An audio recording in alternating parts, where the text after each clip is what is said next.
Welcome back, everybody. This has been your boy, Connor Garrity, on the G-Money041 channel, featuring my homeboy, Jeff Lowe. What's going on again? We just completed... I've said that every time, by the way. It's a little odd.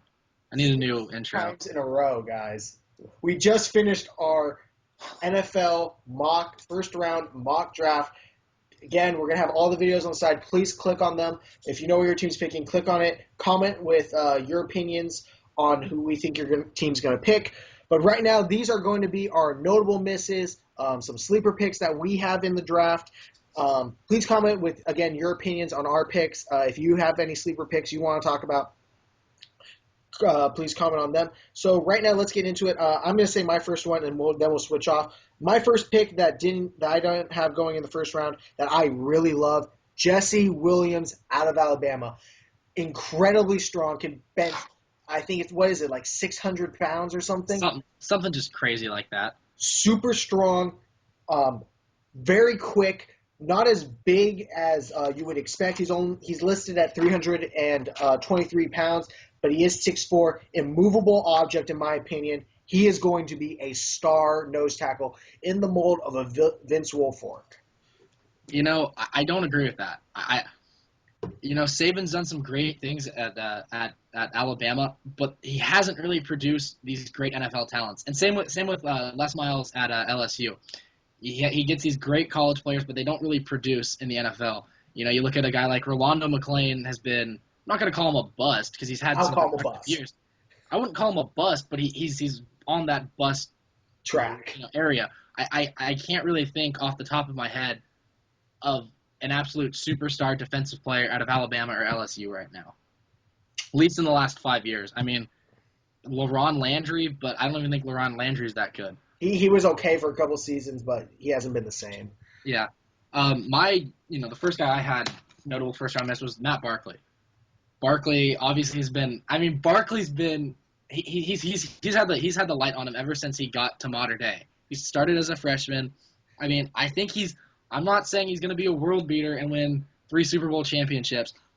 I think if he gets drafted in the second round, goes to a team where he can maybe sit for a year and he doesn't immediately have to start, I think he could be a very solid NFL quarterback. I'd say he'd be like a very, very poor man's Drew Brees or a Matt Hasselbeck. You know what? As much crap as I give Matt Barkley, and I give him a lot, he is an extremely accurate quarterback. Yes. Accuracy is a huge thing in the NFL. Again, arm power is overrated. I love a big arm, but you don't need it. He's not as mobile as I would like him to be at his height. He's a questionable 6'2", but you know what? He is very accurate. I do think he'll be a good starter in the NFL. I really do. Yeah. I don't think he's going to be as great as people were projecting him in high school, but I think he'll be a good starter in the NFL. One guy, though, that I have that's my really intriguing prospect is Terron Armstead. He blew up the combine, extremely athletic. We don't know a ton about him. That's the problem. As far as projects and intriguing people go, he is at the top of my board. Yeah, I mean, Armstead ran that He ran a 4.6 40, and now people are talking. They're talking about possibly playing tight end. But Armstead could be a really interesting late round pick. Another guy I had, Pac-12 again. Zach Ertz out of Stanford. I love Zach Ertz. I think Zach Ertz is awesome. I think he's the best tight end prospect, and I think Ertz could really shine if he went to a team like Seattle, Atlanta, or Chicago. If he goes to Seattle, I would love him. If he goes to Seattle, honestly, I'm going to say this right now, they have the firepower to compete and win that division. I would love Ertz in Seattle in the second round. That's a steal in my opinion. In my opinion, again, if he goes there, weapon for weapon, they're going to be right on par with San Fran on defense. Another guy I have that's going to be very intriguing, who I think is going to go second round to the Philadelphia Eagles, is E.J. Manuel out of Florida State. He is too good of a prospect, in my opinion, to pass up. I know he's had bad games as a college player. I know he has, but you know what? He is too big and too strong for me to pass up. 6'5", 237 pounds, rocket arm, can run. Chip Kelly needs a guy who can run in that offense. I gotta go with him. Word for word, you took my pick. I like EJ Manuel. I love EJ Manuel in the second round. Great size, great arm strength. He can run that zone read if he has to. And the big thing for me, 4-year starter at Florida State. He's a winner. He's 4-0 in bowl games. I believe him and Pat White are the only two players to ever do that. And Pat White's no longer in the NFL. I love him with Philadelphia or possibly Cleveland. You know what? I can see him going to I Cleveland. cannot believe I'm saying it, but Cleveland can win the AFC North this year. They really can. People are sleeping on Cleveland. I think I think Cleveland could be really good. I do too. Let's talk right now about a guy who's really been slipping. At the beginning of the season, people were thinking he might be top 5 pick. That's Demontre Moore. He did not have a good season. He did not have a great combine. If I'm correct, at the combine he ran like a 4.740 or something. I believe he only put up 225 12 times. Yeah, which is less than Tyrann Mathieu. At 6'5" and 250 pounds, he's not very strong. His speed, he didn't look like he had a great ton of speed. This season, he didn't have the greatest season. He has a lot of intangibles. I know people were trying to compare him to Von Miller at the beginning of the season, but you know what? I think the only reason he was compared to Von Miller is purely because he went to Texas A&M. I know, that's the only reason why, I think. But I like Demontre Moore. He was a top 5 pick. He did have a solid season. He's produced in college. I think he's very similar to Jarvis Jones. He didn't work out very well, but if you put on the tape and watch him play, the kid can play. I don't know why I'm calling him a kid. He's probably 2 years older than me. But the guy can play. I think he could really be a steal in the second round. And I like him at Jacksonville. I think Gus Bradley just came over from the Seahawks. I think Gus Bradley could really use more and use him very well. But at the same time, I could see him being Cameron. I could see him being Cameron Maybin or Vernon Gholston at the same time. If he goes to the Jaguars, I actually really like that pick. They need a rush guy on the edge. I think Demontre Moore would really fill that need. Yeah. Another intriguing prospect, and I know I definitely want to bring his name up, is a guy I would love to see the Broncos pick in the third or fourth round, Tyrann Mathieu. Reason I'm saying this is I know there are a lot of character concerns, but play for play and in terms of pro day, combine, all that stuff, he was absolutely sensational in terms of his pro day, his combine. Again, there are a lot of character concerns. I have a lot of character concerns. I think being with Champ Bailey will help him out, though. If he's put in the locker room with Champ Bailey, I think Champ will be able to help him. I don't like the Honey Badger at all. I think he didn't have great cover skills in college, and I don't think he's going to pick up great cover skills now. Undersized. What did he run? Did he run like a 4.5? He ran like a 4.44, I think, almost. 4.45. He ran a 4.4 to 4.5. It's not that I'd expect him to run faster. I don't like him. I know he'll get drafted, but I think he'll be out of the league in 6-7 years, if he gets 6-7 years. Another guy I like, a guy I don't like is Manti Te'o, and I didn't have him in my first round, but Te'o is a product of the overrated, overhyped Notre Dame player. Are you saying that Notre Dame players aren't as good as everyone believes they are? They're not God's gifts to the world? I'm just saying Joe Theismann's name was Joe Theismann, but they changed it to Theismann so it would rhyme with Heisman. And he didn't get a Heisman. Anyway, he's also a product of ESPN. And ESPN blew him up after the whole girlfriend thing. And I think this whole girlfriend thing, I know people aren't talking about it anymore. This is a big deal. A guy who lies about a girlfriend having cancer, I mean, you are twisted. Allegedly. I don't buy that. I think he did it. I know. Same with his true how good he really was. He got shown up in the title game. And that's exactly why I worry about him in the first round. I understand he is a good talent, but you know what?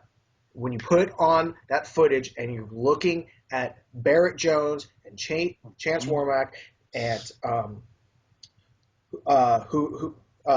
I forget who else was that guard for that game. Cyrus I can never pronounce his last name. But Cyrus Kouandjio? Yeah. You know what? Yeah. When you watch those three, absolutely maul him. I understand that he didn't get the help from the D-line. But you know what? If you're that good of a talent and you're supposed to be the best inside linebacker. He finished second in the Heisman voting, and the guy did nothing in the national title game. I really think Teo will last for 10 years purely because of the name and because he went to Notre Dame. He will have a 10-year career. He won't be anything special. I have to agree. I don't think he's going to be – I think he'll be a good player, but nothing special. And honestly, he reminds me of Bobby Carpenter. Bobby Carpenter was so hyped up. Athletic. So hyped up. I mean, Carpenter's obviously a lot more athletic, but hyped up out of college, and God, he did nothing. He's one of the softest linebackers I think I've ever seen play. I'd say he's more like A.J. Hawk, in my opinion. But Hawk's got a Super Bowl ring. He's not bad. Yeah, he was okay, but I mean, he's nothing. He wasn't as special as people thought he was coming out of Ohio State. Yeah, I agree. Big prospect, and I mean physically big prospect that I love. When he's on, John Jenkins out of Georgia, 6'4", 350 pounds of big boy. Man, he's athletic. Again, with a lot of D tackles, you hear this. Huge concerns about effort. Yeah, big laziness is the big thing, and a lot of people. I've learned a lot of things. Say the guy's just lazy, and he takes a lot of plays off, which screams Albert Hainsworth. But you know what? Screams Albert Hainsworth. If he gets in the right system, looking at you, Patriots, if he gets in the right system, he will be the second coming of Vince Wilfork. Book it. It's a bold prediction. He has the size and he has the athleticism. Size and athleticism-wise, he is Vince Wilfork. Yeah. But you know what? Again, Vince Wilfork comes every play. He's bringing it every play. I don't have concerns about his effort. John Jenkins, huge concerns about effort. I agree. Another guy I really love, and I think he's the best running back in the draft, is Giovanni Bernard.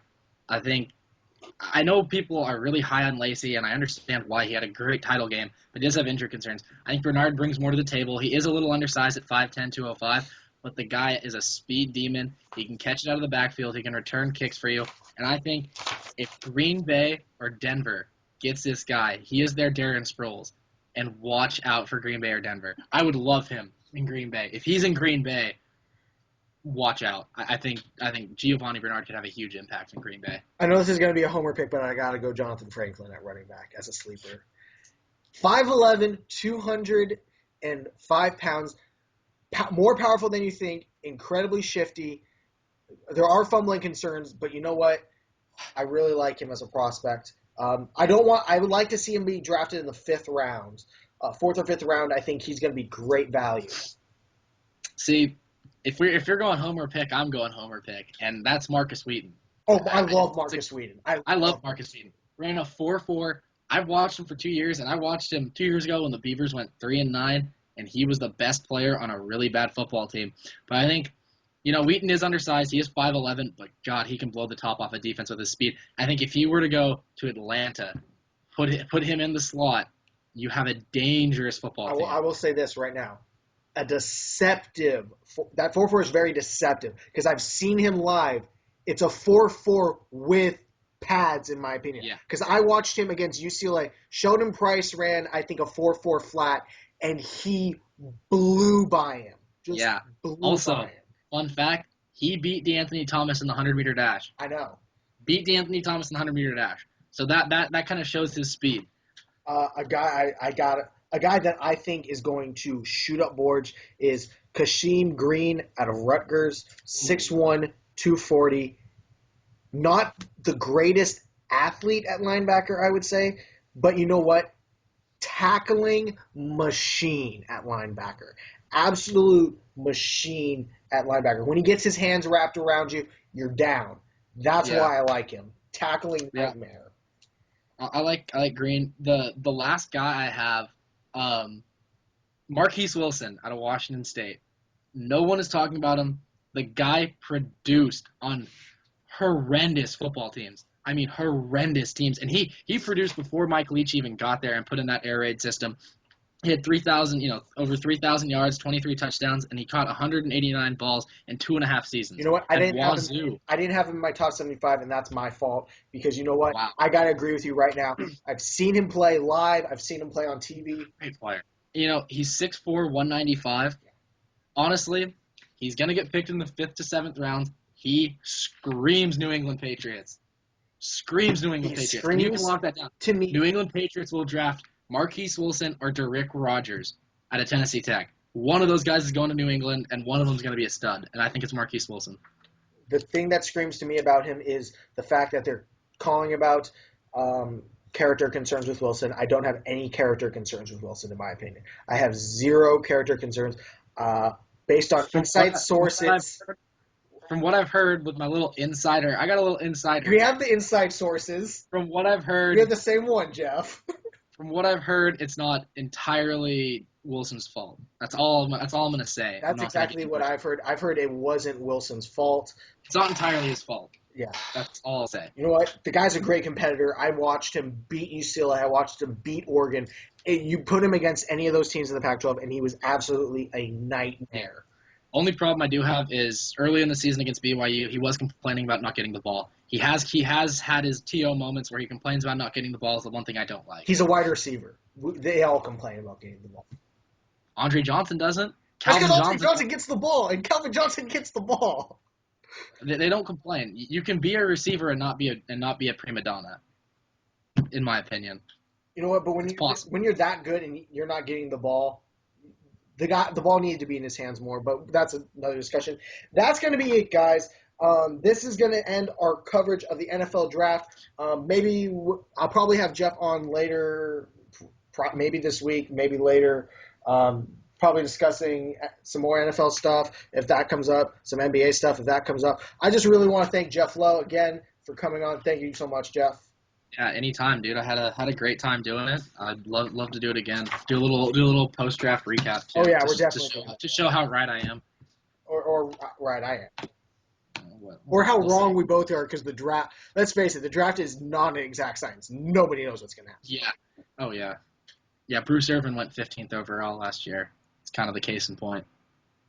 Hell, we don't even know. For all we know, the Raiders are gonna pick a punter and the kicker in the first round just to troll everyone again. You know what? I wouldn't put it past him. Neither would I. And with that, guys, thank you all for watching. This has been your boy Connor Gardy on the G-Money04 channel. Again, with my homie Jeff Lowe. Again, please comment on your sleeper picks, on picks that you think are guys who are going to be picked late, that you like, guys who are going to be picked in the first round you may not like. Comment on that. Again, click on all the other videos, see who we think your team's going to pick, comment on that. Like this video, comment on the video, subscribe if you want to see more videos like this one. Thank you if you've watched up until this point. Arigato. Yeah, I did that, Jeff. What's up? Again, big thanks to Jeff Lowe for all of his help and his opinions. Well, I need to get paid for this at some point. I'm not getting paid for this. At some point, I'll be paid. At some point, Jeff's going to be a sports analyst. We'll have our own sports analyst channel. But it's coming. Again, that's all I'm saying. Thank you all for watching. Your boys. This time around, the revolution won't be televised, but watch out. Thank you for watching. Your boy Connor Garrity and Jeff Lowe on the G-Money04 channel.